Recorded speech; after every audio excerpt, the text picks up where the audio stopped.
Ya, mungkin bisa kita mulai ya. Siap. Ya, oke. Assalamualaikum Warahmatullahi wabarakatuh. kawan-kawan semua yang hari ini kembali bergabung bersama kami Startup Borneo Foundation dalam acara webinar dan donasi. Nah, kegiatan hari ini adalah sesi kedua, di mana sebelumnya kita sudah melaksanakan kegiatan sesi pertama selama 1 minggu, dan ini kita lanjutkan ke dalam sesi yang kedua. Nah, hari ini adalah hari pertama di sesi yang kedua. Bersama kita telah hadir Mas, saya panggil Mas aja ya, atau Bro Adimas Wardana.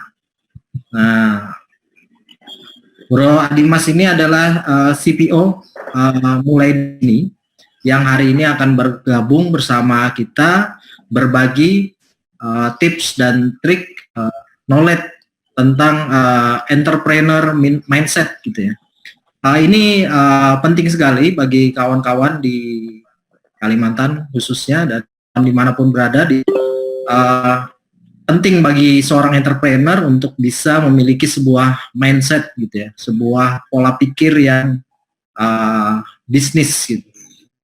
Nah, oke, dalam webinar ini kita akan bagi waktu ya. Kita akan kasih kesempatan untuk pemateri menyampaikan materi selama 35 menit. Nanti pengantar ada sekitar 10 menit. Lalu sisanya 10 menit nanti kita isi session tanya jawab.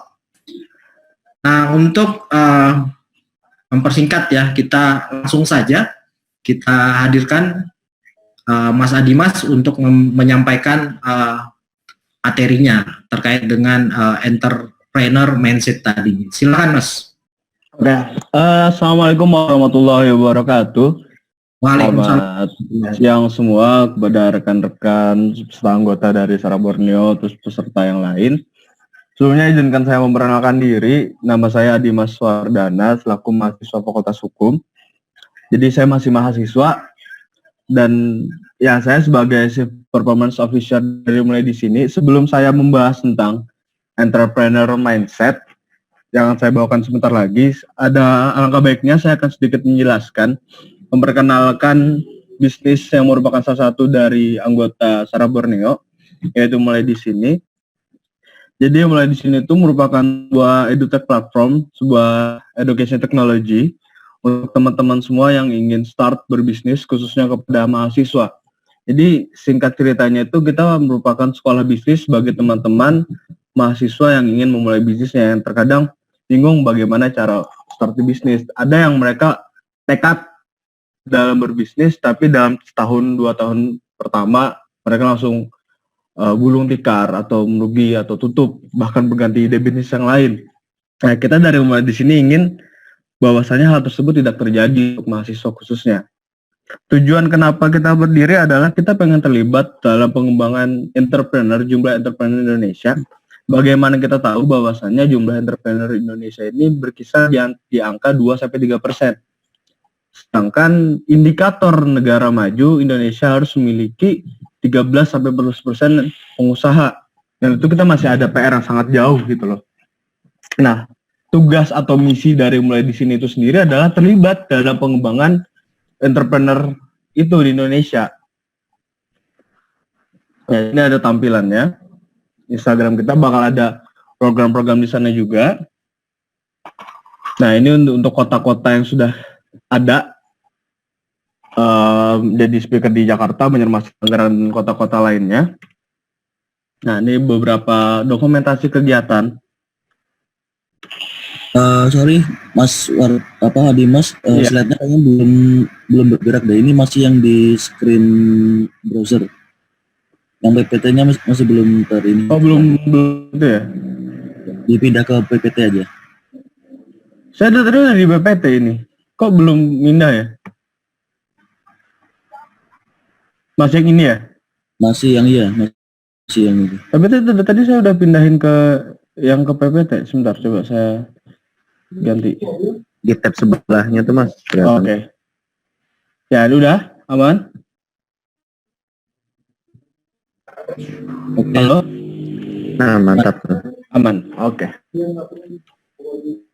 Jadi ini ada beberapa tampilan Instagram kita dan ini adalah beberapa dokumentasi kegiatan yang sudah kita laksanakan di berbagai kota.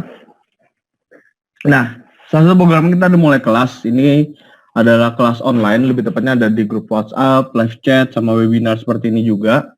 Materi juga kita sesuaikan dengan bagaimana keinginan dari konsumen, dari para, kita sebutnya Sobat Mudi, Sobat Mulai di sini. Kemudian ada mulai les ini adalah program offline-nya. Rencana sudah diadakan 2 kali di Banjarmasin dan bakal diadakan sampai pertemuan dari kelasnya terbatas maksimal 15 orang bersama tutor. Itu fokus berbicara tentang bisnisnya seperti apa, tentang konten marketing, bagaimana tentang developing, segala macam.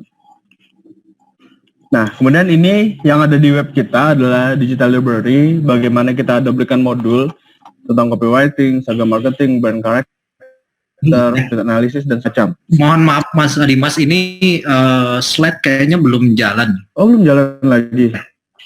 Ini sampai mana? Ini baru halaman pertama. Belum jalan lagi. Coba di play dulu coba. Bentar ya. Kursornya harus dipindah ke manual tuh di anunya, bagian halamannya, di bagian halaman kedua atau 3 dia langsung ikut pindah. Ini? Bentar. Slide. Oh, bisa. Pindah? Belum, masih halaman pertama. Di saya malah tulisan ini apa? Halaman pertama. Ini baru, Nah, baru pindah. Iya, ini baru Oke. pindah. Ya. Ini mulai kelas tadi yang kelas online, kemudian ini mulai les ada kelas offline, kemudian ada di library, dan kita juga ada community-nya. Jadi untuk para alumni kita sediakan sebuah komunitas untuk mereka yang ingin bertukar informasi seperti yang dilakukan oleh Sarah Borneo. Nah, kemudian ada ini, ada linknya untuk komunitas bisnis Mudi, dan ini produk-produk yang sudah kita telurkan oleh alumni-alumni kita. Jadi ada dari wedding, dari sepatu, keripik, dan segala macam. Dan ya, kita bisa berkolaborasi entah event offline atau online. Kita sangat terbuka untuk ajang kolaborasi. Nah, kita berbicara tentang mindset ya. Mindset itu sebenarnya secara sederhana merupakan sebuah pola pikir bagaimana cara kita berpikir untuk menilai sebuah hal, sebuah kejadian, dan fenomena melalui pikiran kita semua. Sederhana itu yang disebut mindset. Sama halnya seperti pisang ini gitu. Ini bagi kita, untuk orang awam, kita pasti berpikir, ini cuma pisang yang terlalu matang dan ditempel tester gitu. Itu bagi kita sebagai orang awam. Tapi sebagai orang yang seniman, ini mungkin sangat berseni gitu loh. Sama halnya kita ketika kita bermain ke museum, pasti teman-teman pernah entah bermain ke museum atau ke tempat suatu karya seni, kita melihat bagaimana sebuah lukisan, suatu lukisan yang menurut kita biasa aja, kita nggak tahu maknanya apa, tapi bagi orang yang suka seni, sebagai seniman, ini sangat bernilai mahakarya, harganya luar biasa. Itulah sederhananya bagaimana mindset, bagaimana cara kita memandang, bagaimana kita menilai sebuah kejadian, fenomena yang sedang terjadi. Nah, ini tadi kita bahas. Itu pisang biasa, nggak mungkin harganya miliaran gitu kan, sebagai kita masyarakat awam. Tapi dari sudut pandang seniman, itu sebuah mahakarya. Dari sini terjelas bahwasanya ada perbedaan mindset dari orang awam dan seniman. Begitu juga sebagai kita sebagai seorang pengusaha, yang jelas harus memiliki perbedaan signifikan antara masyarakat awam dan kita sebagai bisnis. Menurut saya pribadi, entrepreneur itu bukan sebuah titel, bukan sebuah jabatan, tapi entrepreneur merupakan sebuah pola pikir. Bagaimana kita berpikir sebagai entrepreneur, bukan titel kita seorang entrepreneur. Jadi bagaimana mindset kita, cara berpikir kita, itu dulu yang paling penting. Nah, kemudian your mindset can either be your opponent or your motivator. That's your choice gitu. Mindset kita itu bisa menjadi lawan kita atau bisa menjadi motivator kita. Kita Kenapa bisa saya bilang seperti itu? Jelas bagaimana jika kita memiliki pola pikir atau mindset yang baik, segala penilaian kita terhadap sesuatu pasti akan, wah ini bagus nih, ini kayaknya kesempatan kita nih. Gitu.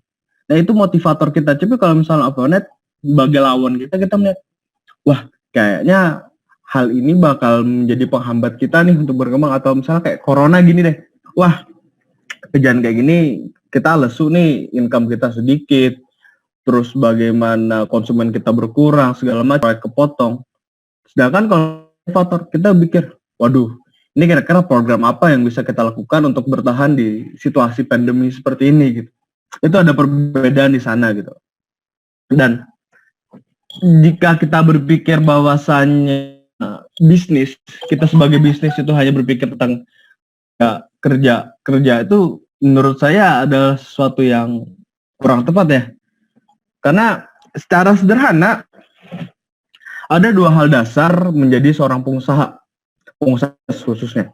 Satu adalah tadi yang saya bahas masalah mindset, bagaimana pola pikir. Kemudian yang kedua adalah metode, cara teknis dalam menggarap.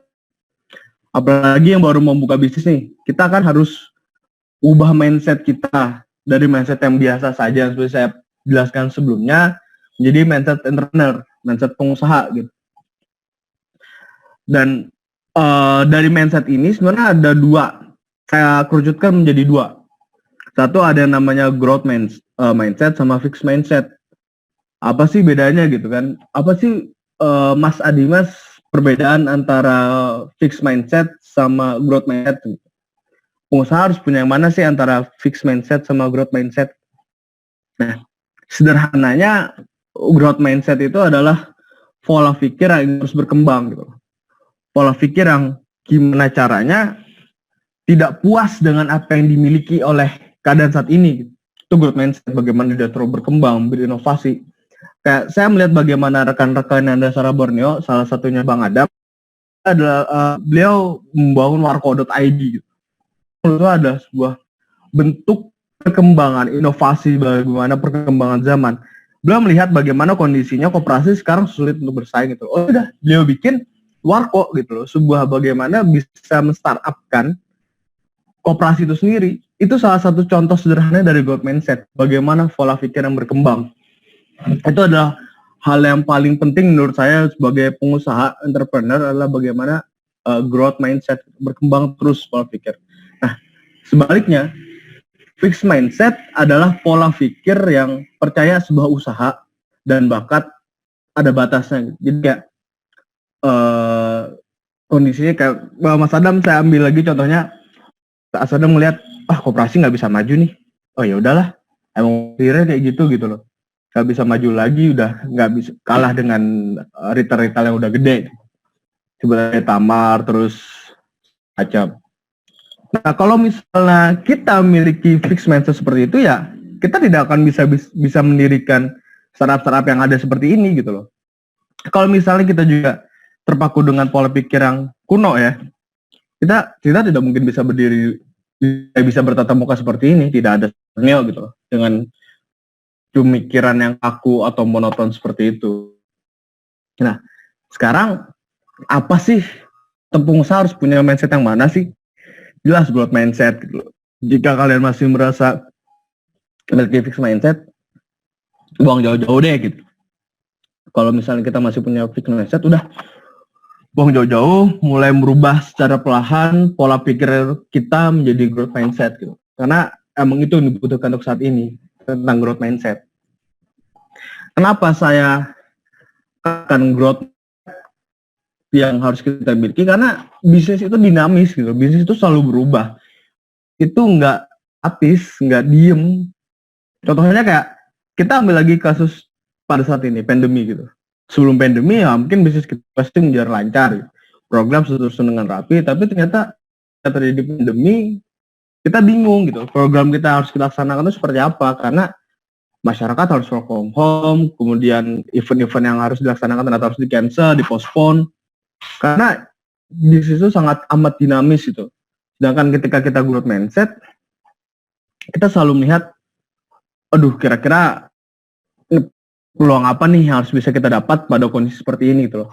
masalah ini adalah sebuah tantangan gitu. Nah ini perbedaannya nih, ketika growth mindset melihat masalah pandemi ini sebuah tantangan, gimana caranya bisnis kita bisa survive, bisa bertahan dalam situasi pandemi seperti ini gitu loh. Dan kita harus siap menerima kritik konsumen. Terkadang ada pembisnis yang wah dia merasa nyaman dengan kondisinya, dan ketika ada mengkritik dia sakit hati gitu. Itu yang tidak boleh kita miliki pada saat ini gitu. Terus belajar untuk kemajuan brandnya.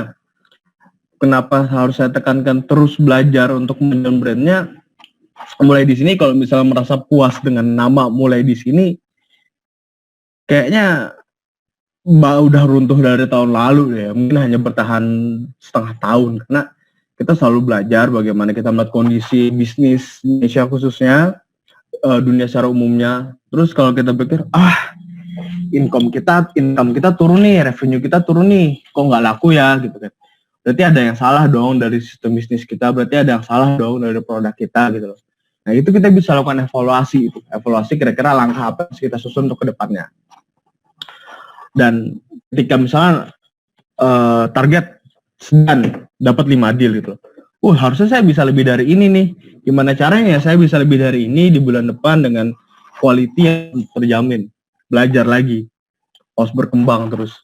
Dan nggak ada dalam pola pikir pengusaha, nggak ada pola pikir nggak bisa gitu. Kita hanya belum bisa, karena kita belum pernah mencoba. Ketika sudah kita coba, kita belajar, kita pasti bisa gitu. Nah sedangkan untuk yang fixed mindset, untuk kondisi pandemi sebenarnya adalah ya udahlah pasrah gitu. Ini halangan kita nih, kita nggak mungkin bisa survive, bisa bertahan dengan kondisi seperti ini, dan dia nggak mau dikritik gitu. Kayak ada bisnis food and beverage, makanan, Pak, dagingnya agak alot nih, contoh dagingnya agak alot nih, dibilang ke manajernya. Terus manajernya lapor ke pemiliknya, ke foundernya, beliau marah-marah kan, saya nggak bisa nih, ini pencemaran nama baik ini. Nah itu tidak boleh dimiliki oleh pengusaha, karena kita harus ada bagaimana menjalin ikatan secara batin dengan konsumen. Kenapa saya bilang harus menjalin ikatan? Karena mereka adalah yang kita layani gitu loh. Mereka adalah orang-orang yang mendapatkan servis dari kita. Jelas kita harus merasa puas dengan apa yang mereka rasakan gitu. Nah, sama terkadang orang-orang fixed mindset adalah berkata, bisnis di Instagram udah cukup deh gitu. Kita nggak usah bikin website, kita nggak usah bikin Twitter segala macam. Sedangkan kalau growth mindset, kita bikin website, bikin Instagram. Terus gimana caranya kita bisa bikin konten yang menarik nih untuk bisnis kita, program kita harus terus jalan, gak stagnan di sana gitu. Terus dari fixed mindset itu merasa puas dan merasa bisnisnya perfect. Gojek kalau misalnya ngerasa puas dengan bisnisnya perfect, dia hanya bertahan di Gojek. Sedangkan Gojek sekarang Pak Nadiem sudah berkembang ke GoMed, GoService, GoMassage, GoLive, GoShop, GoMart. Nah itu kalau misalnya Pak Nadiem tuh merasa bisnis sempurna, nggak mungkin beliau terus berinovasi gitu tentang bisnis beliau yang bernama Gojek yang sudah super besar di Indonesia. Kalau misalnya program atau produk kita nggak laku, kita harus mikir, udahlah kita ganti produk deh. Misalnya jualan keripik gitu kan. Kok keripikku sebulan ini nggak laku ya gitu kan. Ganti produk deh gitu. Nah, nggak bisa secepat itu kita untuk ganti produk gitu loh. Evaluasi dulu kira-kira apa yang salah dari produk ini, apakah tidak sesuai dengan selera masyarakat, tidak selera dengan konsumen. Nah ini gitu, mungkin ini batas kemampuan saya dalam penjualan. Bulan ini cuma menghasilkan penjualan sebesar 1 juta misalnya. Ya mungkin ini cuma batas saya deh, saya nggak mungkin bisa lebih deh. Dan saya tidak bisa nih, saya nggak bisa bertahan di kondisi seperti ini nih gitu. Ada jelas perbedaan antara growth mindset sama fixed mindset. Bagaimana fixed mindset ini merasa ya udah gitu, mereka pasrah dengan kondisi, mereka pasrah dengan keadaan. Growth mindset yang ingin tidak cepat puas, pengen belajar gitu. Nah untuk sampai saat ini paham ya perbedaan secara sederhana dari growth mindset sama fixed mindset. Nah mulai sekarang kita harus ngubah nih pola pikir kita. Kalau masih fixed, gimana caranya kita bisa ke growth mindset, bisa terus belajar. Soalnya percaya deh, gak mungkin pengusaha-pengusaha besar seperti Jack Ma, Bill Gates, almarhum Steve Jobs, terus Nadiem Makarim Indonesia, Ahmad Zaki, Bukalapak, gak mungkin mereka masih berpikir seperti itu mindset gitu loh. Mereka bukan orang-orang tipe nyaman gitu. Dan kalau misalnya saya buat contoh Jack Ma deh. Jika Jack Ma sudah menyerah saat dia bekerja kayak nggak mungkin ada namanya Alibaba. Gitu. Jadi waktu itu kalau nggak salah ceritanya ada 15 orang pelamar ke KFC, 14 orang keterima, cuman Jack Ma yang nggak keterima. Saya nggak tahu itu sebenarnya valid atau enggak, tapi itu banyak sekali info yang saya dapat tentang Jack Ma yang ditolak oleh KFC. Untuk masuk polisi juga, Jack Ma gagal masuk ke universitas favorit, dan banyak kegagalan Jack Ma. Thomas Alva Edison, bagaimana dia gagal juga. Tapi tidak berhenti untuk terus mencoba gitu loh. Kita belum tentu bisa seperti mereka sih, karena beda didikan juga, beda lingkungan juga. Tapi saya yakin setidaknya dari mindset kita bisa sama seperti mereka. Mungkin atas kerja, mungkin kita belum bisa menyamai mereka, tapi dari segi mindset kita bisa mengikuti mereka, pasti deh. Nah, itu perbedaan secara mendasar. Kemudian, nah ini menarik nih, nggak harus bisa semuanya, cukup paham semuanya. Loh kok gitu? Lah kan kita pengusaha itu kita bosnya gitu. Masa nggak harus bisa semuanya gitu ya? Justru itu kalau kita pengusaha, ilmu dasarnya itu adalah ilmu manajemen gitu loh. Dan apa sih ilmu manajemen itu? Gitu? Ilmu manajemen itu bagaimana cara kita mengatur orang untuk bisa bergerak dari satu tujuan dengan tujuan kita dulu. Jadi gimana orang-orang ini nih, ada tim 5 orang. Kita sebagai bosnya gitu, sebagai pimpinan, gimana caranya kita bisa mengatur 5 orang ini biar tujuannya sama dengan kita gitu loh. Nah itu sederhananya. Kalau paham nggak? Kalau misalnya belum, seperti ini simpelnya deh gitu. Pengusaha yang berhasil bukanlah ia yang bisa segalanya, tapi yang paham semuanya. Contoh lagi Jack Ma nih. Jack Ma idola saya banget ya. Ia merupakan seorang pengusaha di bidang teknologi. Tapi apakah dia bisa mengurus semua sistem teknologi? Saya pikir enggak. Beliau nggak bisa untuk mengurus bagaimana sistem dari teknologi yang beliau bikin itu sendiri gitu. Namun ini ada cerita. Namun dalam sebuah interview ia mengatakan justru ia tidak terlalu bisa menguasai teknologi, tapi ia paham bagaimana memaksimalkan teknologi tersebut. Ada perbedaannya. Beliau tidak bisa dengan teknologi, tapi beliau paham bagaimana cara memaksimalkan teknologinya. Jadi ia cari orang-orang yang bisa teknologi, bisa diajak kerjasama dan bisa menciptakan sesuatu yang luar biasa. Boom, akhirnya Alibaba tidak mungkin ciptaan Jack Ma yang bisa mengurus bagaimana teknologi. Enggak, tapi beliau paham bagaimana cara memaksimalkannya. Terus kalau misalnya ada yang bilang, loh kalau kita nggak bisa semuanya, kita gampang ditipu dong. Lah enggak dong, karena kita paham. Kita mungkin nggak bisa ngerjainnya, tapi kita paham cara kerjanya. Di situ poin penting. Dan itu sebagai kita yang kebanyakan ilmu bisnis, bagaimana cara kita memanage sumber daya kita, tim kita nggak harus bisa semuanya. Cukup kita paham bagaimana arah kita ini berkembang, paham bagaimana visinya sekarang seperti apa. Jadi kita bisa memanage tim kita itu secara langsung gitu loh. Langkah apa yang harus kita ambil. Apalagi sekarang kondisinya kan teknologi semakin berkembang lah. Banyak aplikasi-aplikasi yang fitur sangat membantu bisnis. Dan kemarin kalau nggak salah Bang Niko ada materi tentang pemaksimalan Trello dan Trello. Yang kebetulan ini sudah menggunakan itu dari 2018, kita menggunakan Trello. Itu salah satu bagaimana aplikasi bisnis yang bisa menunjang. Kita harus bisa memaksimalkan poin-poin tersebut. Gitu. Untuk edit video kita sudah ada Adobe Premiere, Vegas dan segala macam. Banyak sudah tersedia yang sangat amat banyak kondisi saat ini. Bagaimana kita paham bagaimana cara kerjanya. Kan sebelum dihukum, maksudnya sebelum saya berkuliah di hukum, saya sempat berkuliah di akuntansi juga dan banyak rekanan di manajemen juga. Jadi saya dapat menarik satu kesimpulan gitu, bahwasanya pengusaha dan ilmu manajemen itu sangat mesra, sangat lekat hubungan gitu. Jika kita sarjana manajemen, kita tuh cuma merasakan kulitnya doang gitu. Kita nggak sampai ke kacangnya. Kita cuma ngerasa, oh ya kita kuliah 4 tahun nih, wah kita bangga dengan apapun achievement kita, tapi ternyata kita sadar bahwa saya itu cuman doang, kita belum ke daging kacangnya gitu. Karena memang manajemen itu hal yang bisa diajarkan cukup di bangku perkuliahan gitu. Kita harus terus belajar bagaimana terjun secara langsung. Karena salah satu poin pentingnya, salah satu kunci menjadi pengusaha sukses adalah kita bisa memahaminya. Kita cukup paham bagaimana sistem manajemen tersebut. Terus kalau misalnya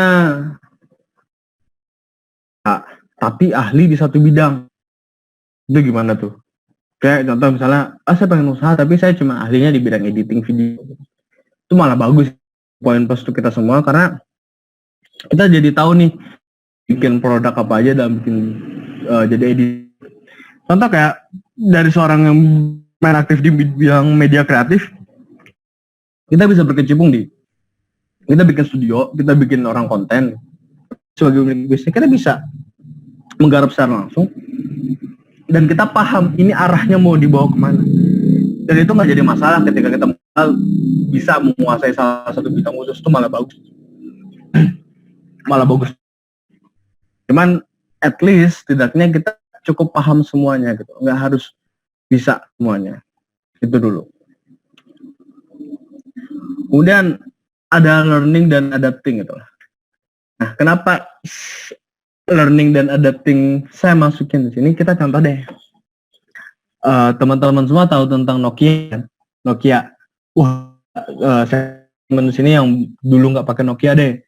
Saya aja dari kelas SD pakai Nokia tuh. SD saya udah pakai Nokia, dan ternyata tiba-tiba Nokia ini hilang dari permukaan. Nongol sebuah HP baru, teknologi baru yang namanya BlackBerry, BB.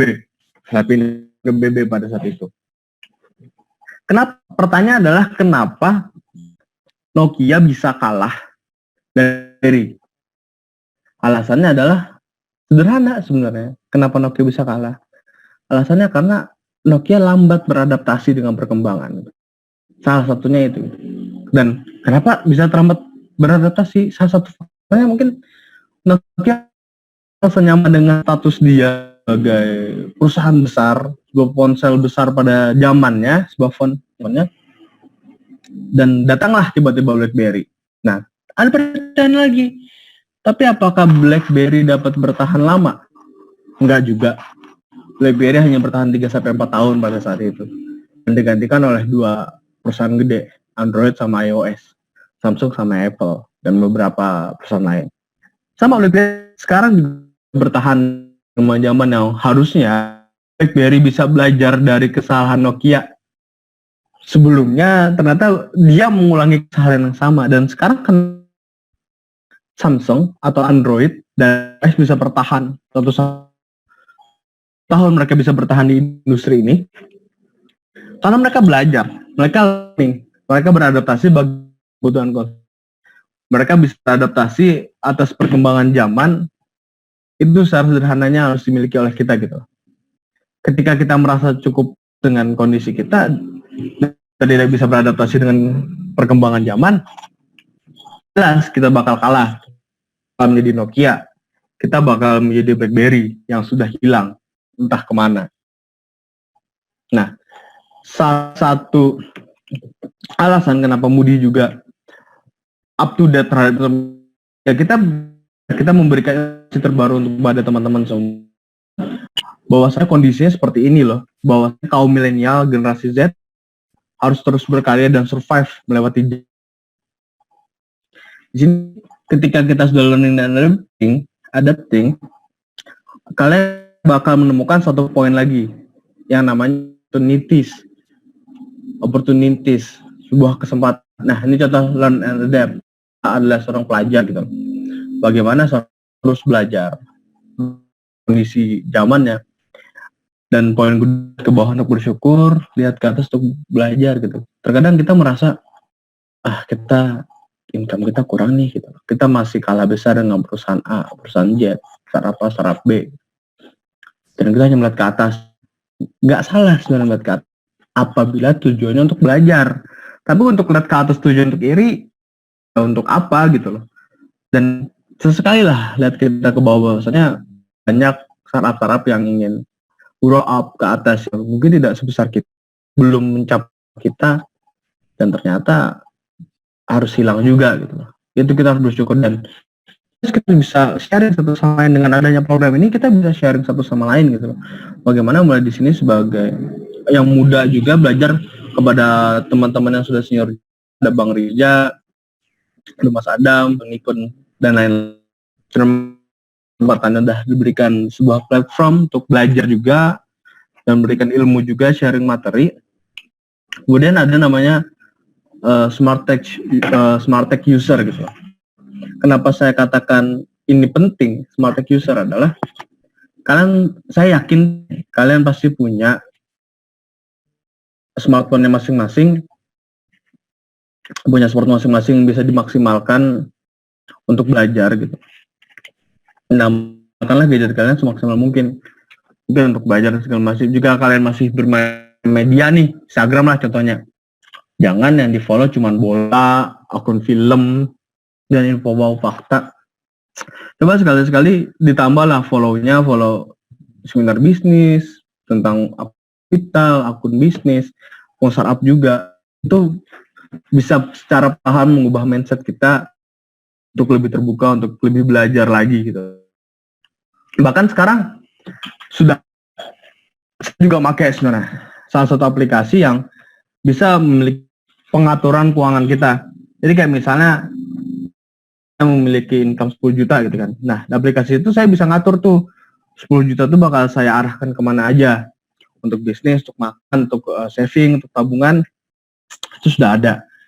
Bagaimana cara kita memaksimalkannya aja. Kita harus smart, pintar, harus cerdas. Kalau itu kerja keras aja nggak cukup gitu. Kita harus kerja cerdas juga.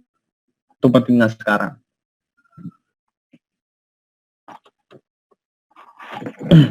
Terus tadi saya berbicara tentang setelah adapting akan timbul opportunities.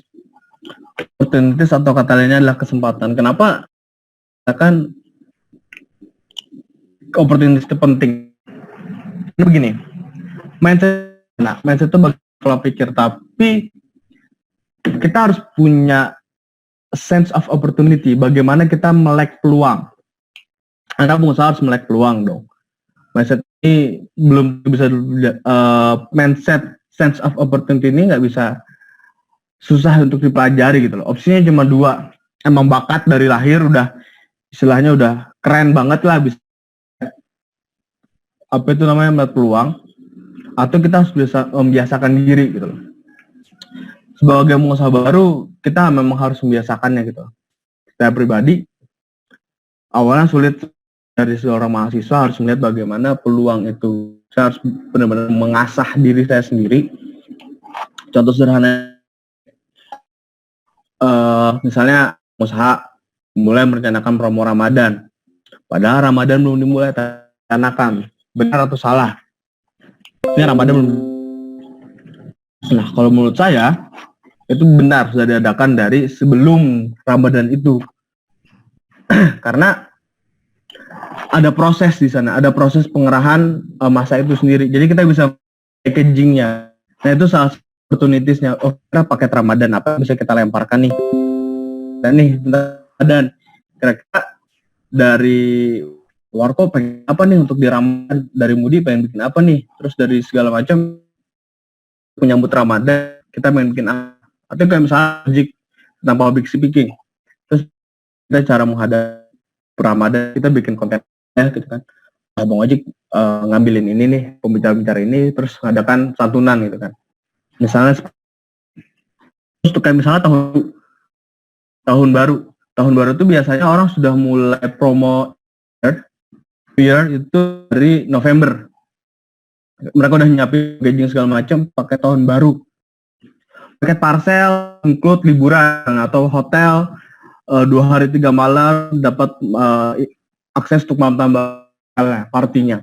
Itu salah satu opportunities yang harus kita biasakan dari awal. Dimana seorang pengusaha harus punya melek peluang bisa income banyak gitu. Dan kayak misalnya di kondisi seperti ini, kira-kira peluang kita ada kayak kita coba kita turunkan sedikit, kita lebih ke arah amal gitu kan. Salah satunya adalah yang dari Sarah Foundation ini bikin donasi. Itu salah satu bentuk sense of opportunity juga di profit. Tapi kan jelaskan ya itu. Dan bagi saya ide itu murah gitu lah. Ide murah, eksekusi mahal, dan konsistensi itu yang priceless. Tidak ada nilainya, sangat mahal lah gitu. Ide bagi saya, ada yang bilang, wah ide kan mahal gitu loh. Cuman ide tanpa sebuah eksekusi ya juga percuma. Dan eksekusi tanpa konsistensi nggak ada gunanya. Nah itu maksud saya. Karena mau bagaimanapun seorang pengusaha harus memiliki mindset yang sudah saya paparkan dari tadi. Bagaimana kita bisa terus belajar, learning dan adapting, konsistensi hingga bisa tercipta sebuah peluang. Dan selain di pengusaha, kita juga bisa menerapkan mindset ini di kehidupan sehari-hari kita. Karena saya mengutip perkataan Jack Ma yang selalu saya terapkan sehari-hari, if you have a different mindset, you will have a different outcome.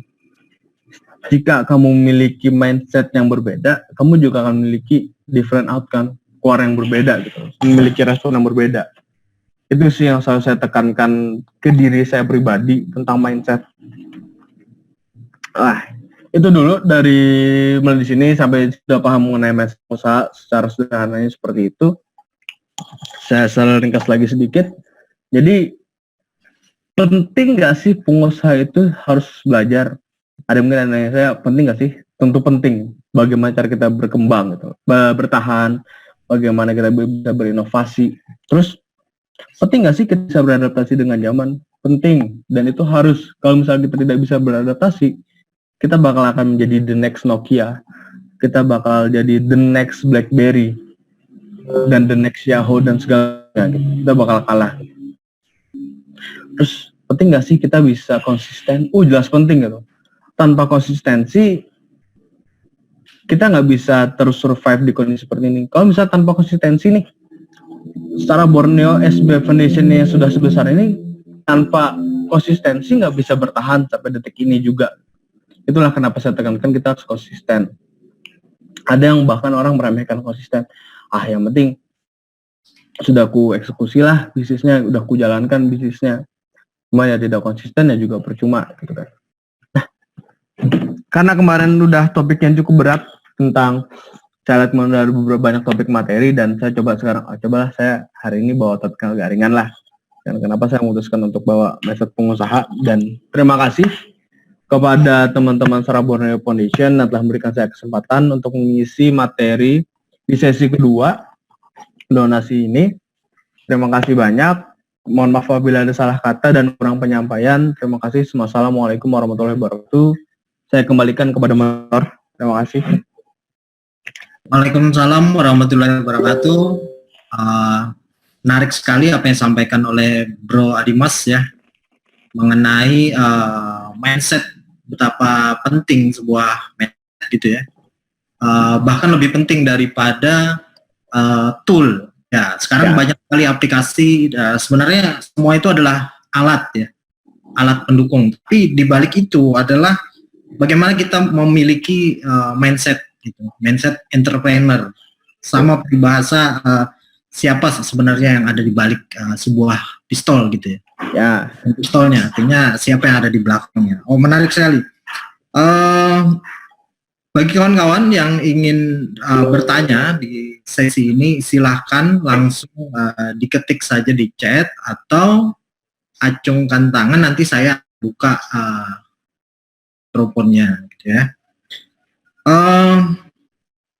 Tadi beberapa catatan yang saya catat di situ mengenai mindset, terus mengenai mulai di sini ya. Tadi juga ada disampaikan tentang mulai di sini, artinya sebuah platform e-learning gitu ya. E-learning apa bukan, Mas? Learning. Oh ya, e-learning ya. Artinya E-learning. bisa belajar dari jarak jauh gitu ya. Ya, betul. Oh, itu sangat tepat berarti dalam kondisi yang sekarang di mana pemerintah sekarang kan program di rumah saja gitu ya. Di rumah saja. Ya. Nah, sebenarnya ini platform ini sangat bagus lah, sangat tepat untuk bisa kita gunakan bagi kawan-kawan yang mau belajar bisnis, mungkin bisa mulai di sini. .com apa? Oh ya, mulai di sini. Di sini.com. Ya, tadi juga mulai di sini juga memiliki community. Mereka juga melatih orang-orang untuk menciptakan produk bisnis ya. Nah, sekarang mungkin sambil kita tunggu beberapa pertanyaan, mungkin saya dulu nih yang mau tanya nih, Mas. Mulai di sini apakah juga bisa dikatakan sebagai sebuah inkubator bisnis atau akselerator bisnis untuk startup gitu? Oh, untuk startup. Ya. Oke, terima kasih Bang Rija. Nah, sebenarnya untuk kata inkubator sama akselerator di non startup kita sudah berjalan, tapi untuk startup kita belum. Gitu Kita ya. Kita belum mewadahi untuk teman-teman semua untuk bisa kita akseleratorkan. Cuman kita perlahan, insya Allah di semester kedua tahun ini kita sudah mulai running ke arah sana, sedang penyusunan karena kita pengen fokus dulu ke UMKM-nya, ke non startup-nya, ke non digitalnya dulu. Begitu. Gitu. Sempat ada ke arah sana, cuman kita pikir adalah kita fokus dulu ke UMKM dulu, ke non digital dulu, begitu. Oke, berarti sekarang ini operasional lebih banyak di Banjarmasin berarti ya? Di Banjarmasin sama di Bandung, Jakarta. Bandung, Jakarta. Ya. Oke, tentu saja konsep dan model mulai di sini ini di Kalimantan mungkin termasuk baru. Dan sebenarnya sangat menarik gitu ya bagi Gen Z atau generasi milenialnya Kalimantan Selatan untuk bisa masuk untuk bagaimana membangun, belajar, menciptakan sebuah produk atau mengembangkan sektor UMKM. Gitu ya. Sederhananya kita pengen terlibat lah dalam pengembangan entrepreneur di Indonesia gitu loh. Karena apalagi anak muda di Banjarmasin ini menurut saya sebenarnya gede banget. Di teman-teman saya di kampus pengen bisnis ini dengan modal yang menurut saya gede banget. Ternyata dia tidak bisa secara konsisten eksekusinya gitu loh. Saya merasa waduh sayang banget dengan modal yang segitu gedenya, sedang kalian eksekusi tanpa modal yang cukup, modal belajar yang cukup. Katanya malah buang-buang gitu. Oh, jadi dari sisi knowledge, skill orangnya yang justru kurang ya, tapi dari sisi finansial kapitalnya udah cukup. Finansial kapital harus saya akui di sini sudah banyak yang cukup lah ke arah sana gitu. Cuman terkadang mereka modal nekat. Oh gitu ya, wah luar biasa berarti kalau Kalimantan artinya generasi milenial sudah punya kemampuan kapital bagus. Nah, justru di sinilah sebenarnya mulai di sini ya untuk memberikan skill, keterampilan dengan entrepreneurship gitu ya. Oke kawan-kawan, mungkin ada pertanyaan akan dituliskan, diketik di kolom chat atau mengacungkan jari, nanti kita akan buka mikrofonnya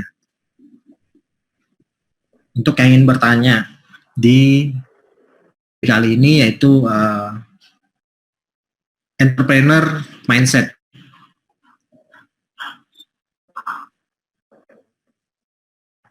Ada pertanyaan mungkin? Wah, kakak-kakak, abang-abang. Warko kayaknya pertanyaan nggak nih? Atau sebagai mentor nih Bang Adam nih. Hah? Bang Adam sebagai mentor saya nih, mungkin saya bisa dapat masukan lagi atau pertanyaan dari mentor saya nih Bang Adam. Wah luar biasa ya Warko, kayaknya mulai growth-nya sudah mulai kelihatan. Iya jelas. Saya ini ada bagaimana perjalanan dari Warko. Ya ini ada pertanyaan Mas. Mau nanya nih Bang, gimana caranya menumbuh kembangkan mindset entrepreneur untuk siswa-siswa SMK? Oh, sesuai. Kebetulan saya ngajar di SMK, mengajar mata pelajaran produk kreatif dan kewirausahaan. Nah, ini pertanyaannya dari Bahyudinor. Oke, terima kasih Mas atau Mbak Mas Kayaknya Mahyudinor ya. Ya, Terima kasih Mas atas pertanyaannya. Bagaimana cara membunuh atau mengembangkan pikir pengusaha untuk anak-anak SMK? Pertama, saya apresiasi banget di SMK dan tentang industri kreatif juga ternyata ya. Itu luar biasa. Kalau ditanya bagaimana cara kita mengembangkan pola pikir anak-anak, teman-teman, mahasiswa, itu sebenarnya menjadi tantangan juga untuk kita semua gitu loh. Karena jujur ketika saya disuruh untuk ayo dong Mas Dimas ubah nih mindset satu orang untuk memiliki pengusaha gitu loh. Waduh susah karena tahapannya banyak gitu. Kita harus dari pendekatan, apalagi guru kan, itu pendekatannya kita harus intens secara perlahan bang, kita membiasakan diri. Apalagi dari guru tuh lebih mudah seperti ini. Bagaimana sistem pembelajarannya untuk mengimpuls, untuk memicu dari siswa-siswinya gitu. Menurut saya itu ada cara yang tepat gitu.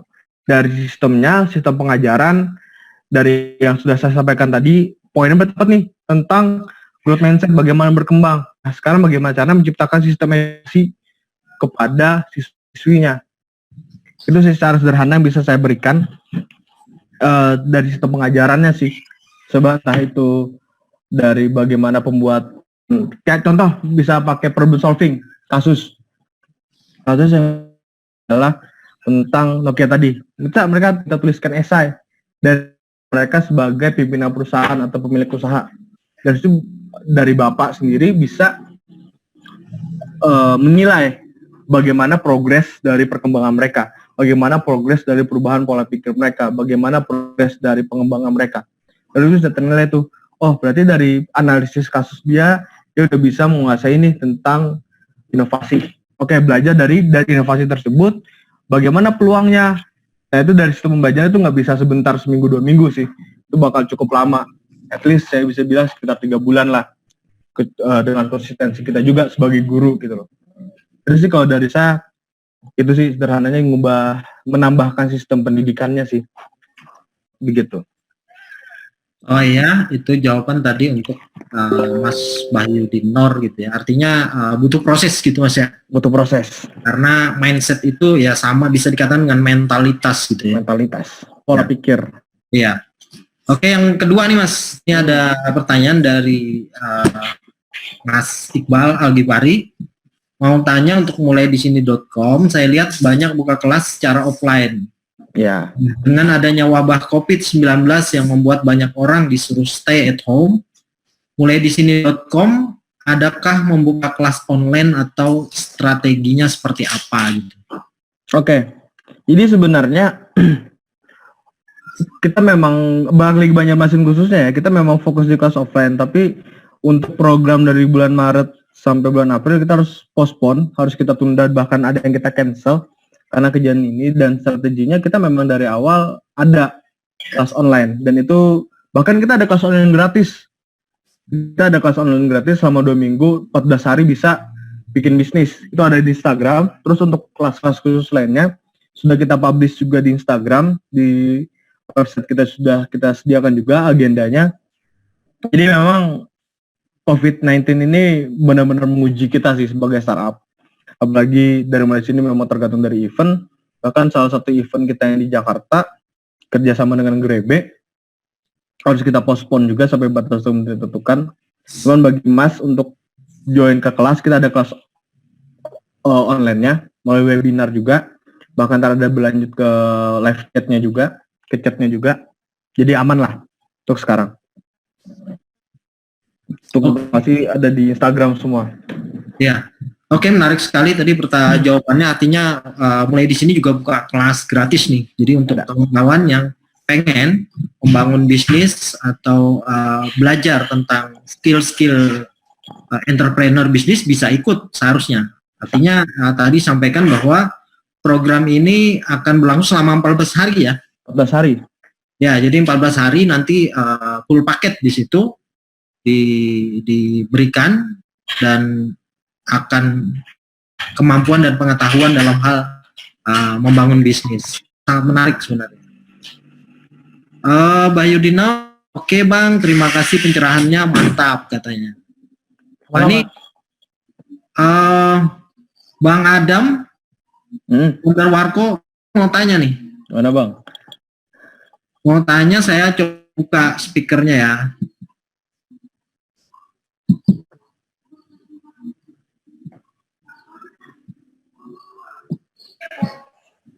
Oke, Assalamualaikum. Waalaikumsalam.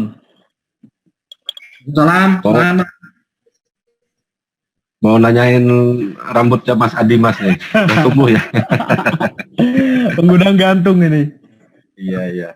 Gini Mas Adi Mas, dalam membangun bisnis tadi kan kita penting sekali tuh adanya mindset. Nah, mindset ini, misalnya anggap aja saya lagi bangun satu bisnis UMKM, misalnya sang coklat gitu ya. Nah itu kan nanti ada timnya, ada yang jaga, ada yang goreng gitu kan. Nah itu kira-kira bagaimana tuh cara menularkan mindset kita itu agar karyawan itu bisa mengikuti sesuai visi dari mindset kita itu. Mungkin seperti itu Bang Adi Mas. Makasih Bang Adam. Jadi singkatnya bagaimana cara kita bisa menularkan mindset kita kepada tim. Singkatnya seperti itu. Iya. Saya sedikit sharing mengenai bagaimana cara saya menyikapi tim. Kalau saya sih begini, saya lebih bertindak sebagai leader ya, sebagai rekan juga kepada mereka. Saya tidak sebagai bos aja tanya kepada mereka semua. Jadi kita dalam sebuah kerjaan, kita pasti open discussion satu sama lain.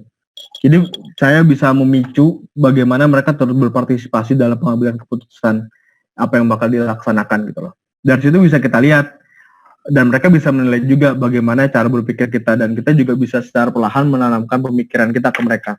Pendekatan secara individu, secara tim itu jauh lebih mudah daripada kita harus mendikte bahwasanya kalian harus A gitu, kalian harus B, kalian harus bisa menggoreng sekian.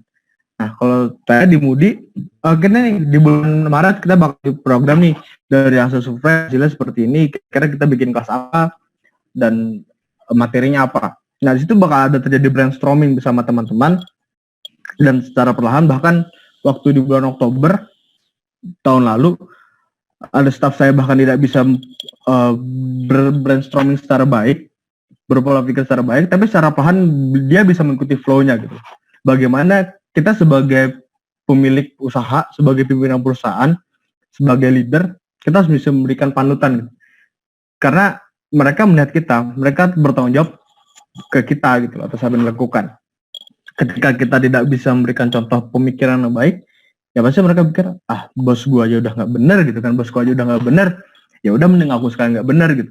Kalau dari saya sendiri kayak gitu sih Bang, kayak lebih pendekatan ke mereka aja, tidak mendikte secara langsung kalian harus apa gitu. Karena mereka biasanya terus belajar. Perlahan saya bimbing juga mereka, saya perlahan bakal terasa juga gitu. Balik lagi semua butuh waktu juga. Dan untuk ciptakan tim yang solid, tim yang bisa berarah ke tujuan yang sama tuh, saya at least butuh waktu sekitar 4-5 bulan sih. Susah banget untuk menyatukan tim untuk pemikiran yang sama. Tugas kita sih sebagai pengusaha sih untuk bisa menguasai itu, harus paham itu gitu. Itu sih Bang. Mungkin ada lagi? Oke. Mas ada gini bertanya.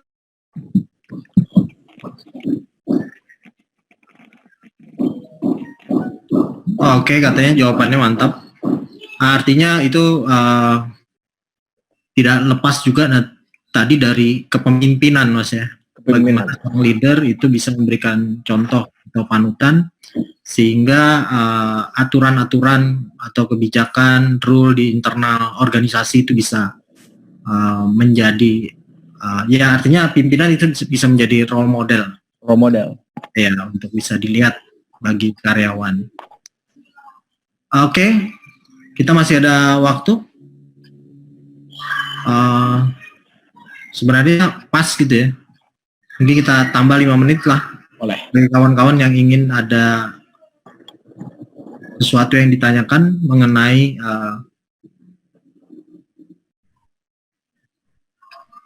Oke, Bang Ojik, ini ada pertanyaan. Sebentar.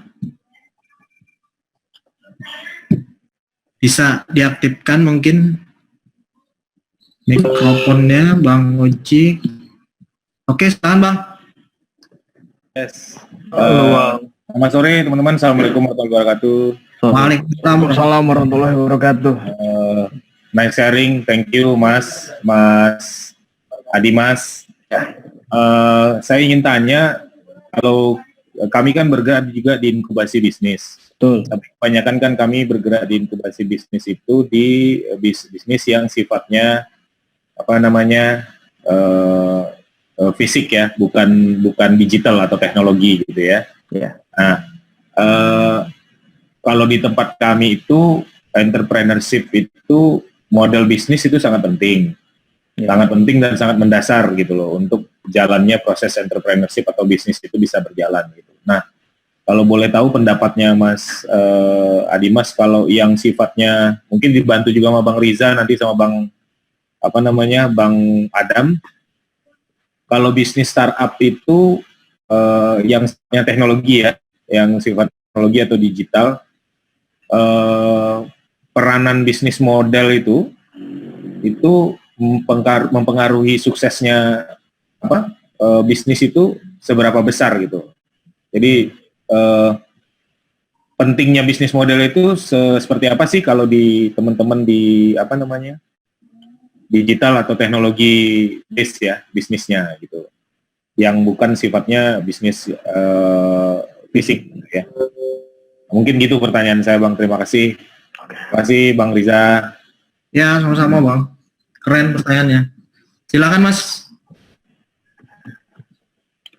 Oke, tadi adalah mengenai bisnis model ya. Bagaimana pendapat dari saya pribadi tentang seberapa penting sih bisnis model dalam inkubasi atau berkembangnya bisnis gitu. Menurut saya jelas porsinya penting gitu. Karena itu sebuah konsep juga harus bisa kita tetapkan di awal. Bagaimana kita bisa melihat opportunity-nya juga. Menurut saya sih untuk bagaimana seberapa besar sih, kalau misalnya saya bikin presentasi, itu di angka 60% dari 100. Kenapa saya katakan porsi bisnis modal dan 60% dari pengaruhnya? Kita harus mengetahui jelas apa yang bikin, apa yang running, bagaimana gitu, apa saja yang kita adakan. Cuman 60 itu bakal jadi 0 ketika kita tidak bisa memiliki konsistensinya atau actionnya tidak kita miliki gitu loh. Dan bisnis model juga sangat membantu untuk proses kita bisa mempercepat analisis kelebihan bisnis kita, kekurangan bisnis. Menurut saya penting gitu untuk apalagi bisnis digital bisa mengetahui kelemahan dan kekuatannya. Itu sih mungkin dari Bang Rija sama Bang Adam bisa menambahkan untuk bisnis model. Ya, oke, mungkin kita juga sharing di sini ya. Peran bisnis model di bidang digital, kalau saya melihatnya digital itu dia punya, dalam inkubasi bisnis digital itu dia kan banyak sekali toolnya. Nah, makanya bisnis digital itu sangat menarik karena apa? Toolnya itu semuanya tersedia. Ya. Nah, kalau kita tarik bagaimana bisnis model sebenarnya di teknologi digital itu kan sebenarnya kenapa ini jadi sangat menarik ketika kita bicara mindset, karena mindset itu memang intinya sebenarnya. Ketika kita masuk ke dalam teknologi digital, sekarang yang sangat mahal sebenarnya itu mindset. Karena teknologi itu sudah tidak ada sebenarnya. Yang ada itu cuma interface. Nah, jadi di belakang teknologi itu kan sekarang kita sudah artificial intelligence, sudah big data dan lain-lain. Jadi bisnis model itu sudah masuk dalam bisnis model itu sudah masuk dalam matrik tool gitu. Jadi tidak begitu diperlukan, itu sudah standar dan jawabannya sudah ada sebenarnya. Tool-tool teknologi digital itu sudah sangat lengkap. Mau belajar apa saja, mau manajemen itu Trello, Slack, macam-macam sudah lengkap semua. Yang dibutuhkan justru mindset dan pemahaman kita terhadap data. Karena ini era big data kan. Jadi teknologi itu sudah bisa memikirkan semuanya. Nah, yang sangat berharga justru mindset, justru mental, justru pemikiran-pemikiran yang sifatnya natural, kejujuran, kepemimpinan, teladan itu yang sangat berharga. Nah, itu kalau saya bisa menambahkan.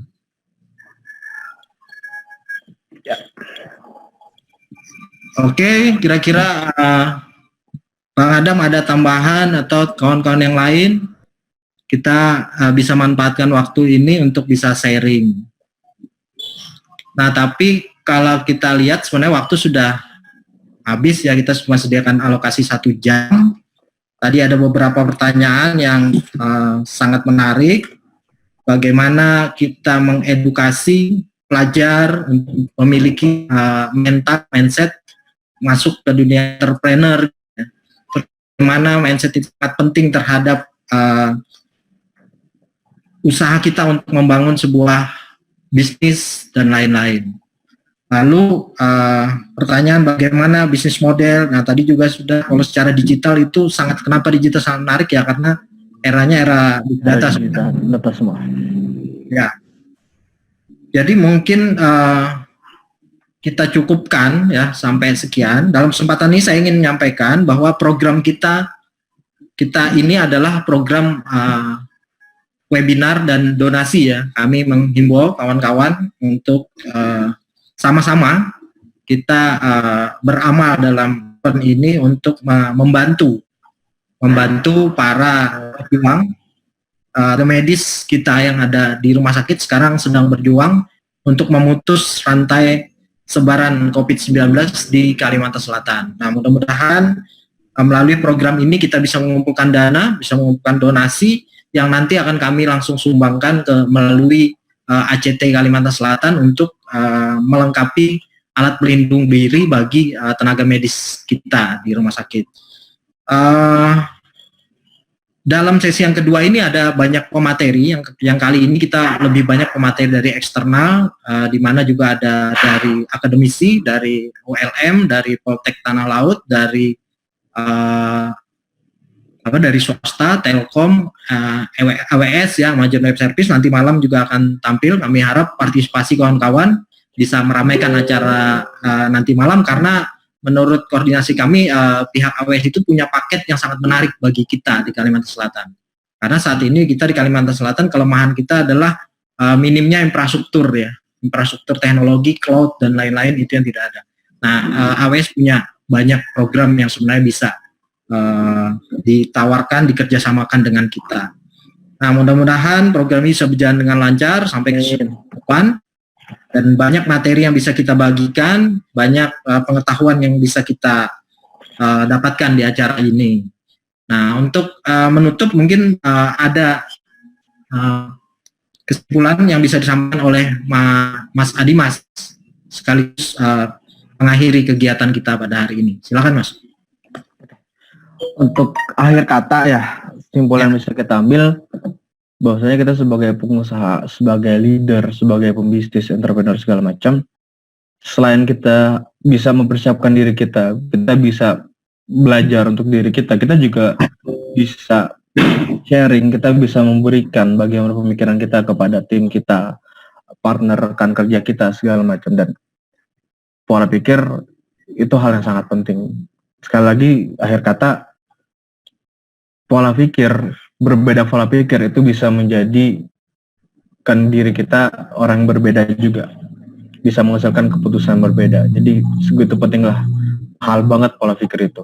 Jadi saya minta kita semua saling belajar satu sama lain, selalu sharing satu sama lain juga, agar kita bisa membesarkan Kalimantan Selatan ini, khususnya Banjarmasin, agar dapat bersaing dengan lebih luas lagi ke depannya.